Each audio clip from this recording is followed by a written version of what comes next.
कि सर जब आप टिकट चेक करते हैं स्टेशन पर, प्लेटफॉर्म पर या ट्रेन के अंदर, तो लोगों की हवा टाइट हो जाती है, तो वो क्या क्या किस तरीके के बहाने बनाते हैं उसके बारे में थोड़ा आप बताएं। उनकी आप कितने की रसीद काटते हैं और क्या क्या उनके ऊपर पेनल्टी लगाते हैं। अभी ये वेटिंग टिकट का भी थोड़ा शुरू हो गया है कि वेटिंग टिकट अगर आपकी स्लीपर में है या एसी में है तो आप स्लीपर या एसी में ट्रैवल नहीं कर सकते, आपको जनरल डिब्बे में ही जाना पड़ेगा। तो थोड़ा सा इन चीज़ों के बारे में और बताएं।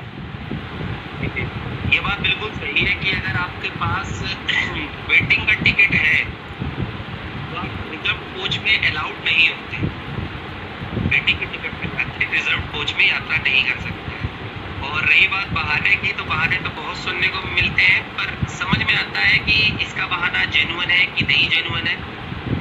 क्योंकि रेलवे जनता के लिए है, जनता से रेलवे है, जनता नहीं है, मतलब जनता है तो ही रेलवे। तो रेलवे का सबसे पहला उद्देश्य जन सेवा ही है। तो मिलते हैं, कई केस मिलते हैं। रही बात फाइन और पेनल्टी की, तो आपके किराए के साथ आपको पेनल्टी देनी पड़ती है। कई लोग जैसे पकड़ते हैं तो कहते हैं सर आप तो किराया ले लो, इतना किराया है, आप इतना किराया ले लो, हमें छोड़ दो। फिर उनको समझाना पड़ता है रेलवे हमको इसलिए धमका थोड़ी देती है कि हम आपसे किराया वसूल करें, जी, हम आपसे पेनल्टी काटने के लिए। तो पहले ही टिकट लेके चलना चाहिए भाई। जब किराया ही दे रहे हो तो पहले ही टिकट ले लो। अब अपने अपने बहाने हर व्यक्ति देता है।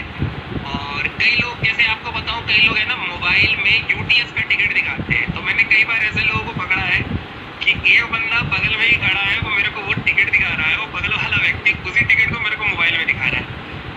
तो मतलब इतने डेयरिंग होते हैं। तो फिर उनका फाइन होता है, और यदि कोई फाइन पेनल्टी नहीं बनवाता है तो फिर हम उनको आरपीएफ के सुपुर्द करते हैं। फिर जैसी आगे कार्रवाई होती है फिर वो आरपीएफ करती है। तो सर हमें एक थोड़ा सा ये और बता दें कि कौन सी कंपनी की या किस पब्लिकेशन की बुक्स ज़्यादा बेटर रहेंगी आरआरबी एनटीपीसी एग्ज़ाम को क्रैक करने के लिए, थोड़ा सा ये और बता दें आप। जैसे अगर आप देखेंगे तो पहले जो ल्यूसेंट आती है, ल्यूसेंट मतलब कह सकते हैं कि बहुत, मतलब मेरे हिसाब से, मैं तो ऐसा व्यक्तिगत मानता हूँ कि बहुत इम्पोर्टेंट है। आपको वो किताब पढ़नी चाहिए, क्योंकि इसलिए पढ़नी चाहिए कि वो किताब हर वो लड़का जो कंपटीशन की तैयारी करता है वो पढ़ता है। और मैंने आपको स्टार्टिंग में बताया, ये बहुत जरूरी है कि आप वो क्वेश्चन जरूर अटेम्प्ट करें जो सही कर, मतलब सही अटेम्प्ट करें जो सब सही कर रहे हैं। तो आपको ल्यूसेंट जरूर पढ़नी चाहिए, क्योंकि उसे हर व्यक्ति पढ़ता है और उससे आया हुआ क्वेश्चन जो है वो आपको सही करना ही है। जी, आप कंपटीशन में बैठे, ठीक है। तो ल्यूसेंट में मैं देखूंगी पहले स्टैटिक का पोर्शन इतना नहीं था, पर अभी स्टैटिक हुआ। एनवायरनमेंट, हाँ एक चीज बताऊँ, एनवायरनमेंट, कंप्यूटर, जो आजकल के कुछ नए ऐसे टॉपिक है, इनमें से इस तरह के एसएससी, रेलवे, कई जगह जो है क्वेश्चन बड़े क्वेश्चन आते हैं, अच्छे क्वेश्चन आते हैं कई बार। तो ये जो है ल्यूसेंट में बेटर हुआ है। बाकी मैथ्स रीजनिंग के लिए आप ऑनलाइन बहुत सारे आपको सोर्सेज हैं। आप मैथ्स और रीजनिंग की ट्रिक्स जो है वो, मतलब मैं अपने व्यक्तिगत रूप से बोलूँ तो मैंने यूट्यूब में, क्योंकि टाइम बाउंड एग्जाम होता है तो आपको मैथ्स के क्वेश्चन बहुत कम समय में करना होता है, तो आपको बहुत सारी ट्रिक्स मिल जाएंगी जो आप यूट्यूब पे देख सकते हो। उसके अलावा यदि आपको पर्टिकुलर कोई किताब ही चाहिए तो मार्केट में बहुत अच्छी किताब है, अच्छे पब्लिकेशन की, किरण की, अरिहंत की, और भी कुछ अच्छे पब्लिकेशन है, तो आप उनकी किताबें ले सकते हैं।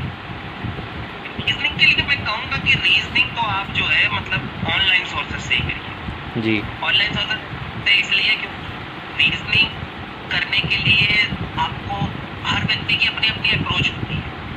तो आप ऑनलाइन करिए, प्रैक्टिस करिए रीजनिंग की, आप डेफिनेटली। और जीके के लिए मैं कहूँगा कि आप ल्यूसेंट हो गई, अरिहंत की हो गई, ऐसे एक दो किताबें देख लीजिए। दूसरी किताब में इसलिए, मतलब एक किताब साइड में इसलिए कि स्टैटिक का पोर्शन जो है वो कहीं से भी पूछा जा रहा है आजकल।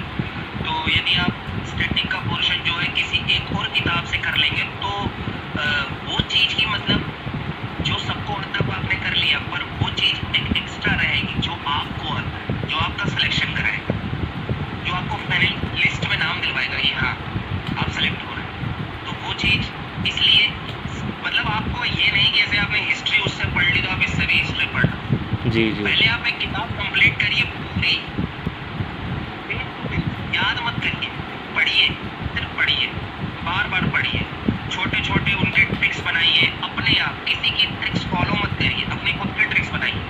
जी जी। क्योंकि आपकी जो ट्रिक्स है वो सिर्फ आपके काम आएगी, किसी दूसरे की ट्रिक है तो वो उसी के काम आएगी। आप अपनी खुद की ट्रिक्स बनाइए और उसको पढ़िए, आप बड़े आराम से ट्रिक कर पाएंगे कोई भी इंसान। सर बहुत बहुत धन्यवाद आपका हमें ये सारी जानकारी देने के लिए।